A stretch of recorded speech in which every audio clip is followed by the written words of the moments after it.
Hello and welcome to the Mobile Youth Show. You're listening to Graham Brown, joined as ever by our research manager, Freddie Benjamin. Freddie, how are you doing?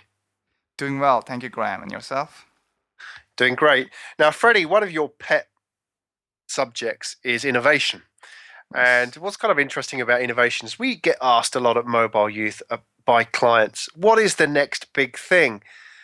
And the answer to this is often made complicated by companies going hiring in agencies to do all the focus group research and so on. But there's often quite a simple answer to this. How do you find the next big thing? What would you advise, and what sort of stories are out there to give us some kind of insight as to where to look for innovation? Definitely, Graham. That's a very big question. What's the next big thing? I bet a lot of money rides on that. And yeah, like you said, a lot of the answers usually are something along the lines of location-based or augmented reality or photo sharing. Hmm. But these are kind of technology that already exist. These are not the next big thing. They are already the big thing right now. And if you're really Hmm. looking for the next big thing, you need to go to places possibly you haven't been before.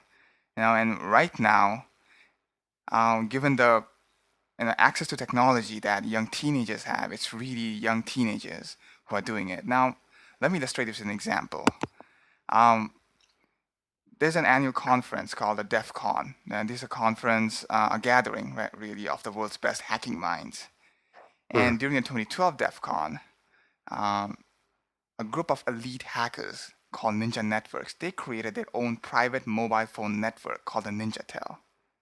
Now, they Hmm. built a network from the ground up and made it available on the HTC One smartphone exclusively and distributed about 650 of these smartphones to attendees of the DEF CON 2012. And this instantly created like a feeling of envy among the remaining 12,000 or so attendees who were not part of Hmm. this exclusive network. And because the phones were being used as badges that provided entrance to the annual Ninja Party that night. Now, Hmm. on a very superficial level, this looks like a group of geeks, geeking out, creating their own mobile phone network, right? But if you dig deep, we see how technology has really empowered the so-called geeks who do not have access to Intel and Microsoft labs.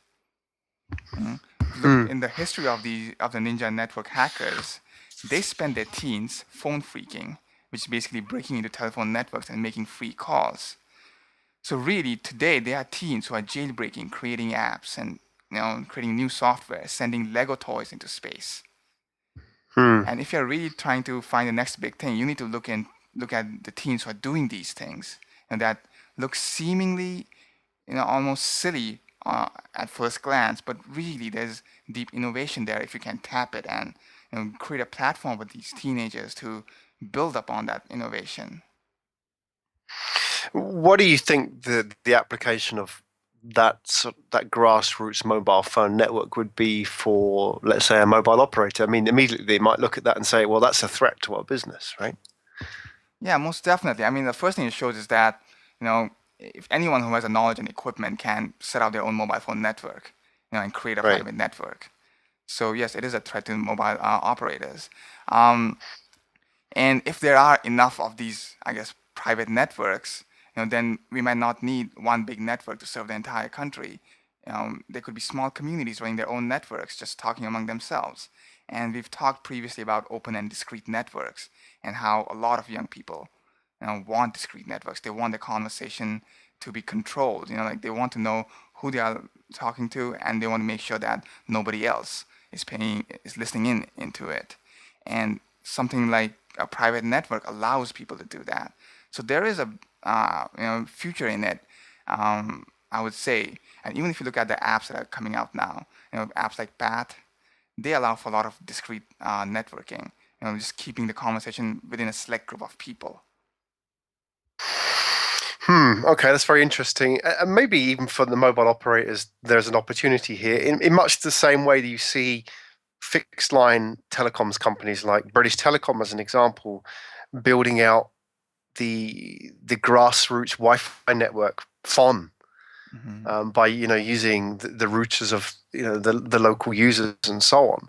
So maybe that's a way mobile operators can get into that sort of last 5% of the market, maybe the difficult to reach areas of the market. So, maybe there is, that could be something that might work in some of the most remote places on the planet, Most or, definitely. maybe, yeah, into sort of markets we haven't thought of yet. Yeah, definitely. I think the key really is for mobile operators to not see this as a threat and see it as, the next step in the evolution of mobile networks. Um, Mm, the Ninja Networks at the DEF CON, it was actually sponsored by Facebook. Now, if you know about the Facebook culture, is that they promote, they pretty much celebrate hacking and innovation through hacking. And it's really in their best interest to provide platform for these innovators to come up with their own ideas and products, which gives Facebook with like a whole bunch of options to pick and choose from, you know, to see which they want to develop and kind of include within their own company. Maybe Facebook mm, wants to create their own mobile phone network, and this is how they mm. want to do it. So yeah, it's really like it's really saying that Facebook's innovation labs exist out there in the larger universal technology community. I mean, if you add the pieces together, it makes sense. Facebook believes it will be a mobile company in the future. I mean, that's what Mark Zuckerberg's gone on record as saying. And if you look at the numbers right now, 60% of the access is through the mobile phone. So Facebook could do for mobile what maybe Google is doing for fixed broadband. By rolling out Google Fiber, it could just completely redefine the market. And maybe Facebook will do to mobile what Apple did to mobile, and come in from the outside with a different set of rules, and just catch everybody unaware. And it started with the youth market. So I guess going full circle with this conversation is, what is the next big thing? Is you've really got to look at what young people are doing today. And there's a great quote that we've used a few times in our mobile youth and youth marketing books, and that is a quote by William Gibson, the cyber, the cyber pundit, well, the guy who invented the word cyberspace. He said, the future is already out there. It's just not evenly distributed. And I think Freddie's example Yeah, today is a great one of how the future is out there already. You've just got to look for it in the right places. right. So that's the Mobile Youth Show, and you've been listening to Graham Brown, joined by Freddie Benjamin. Thanks a lot, Freddie. We'll speak to you all tomorrow for more information. Go to www.mobileyouth.org.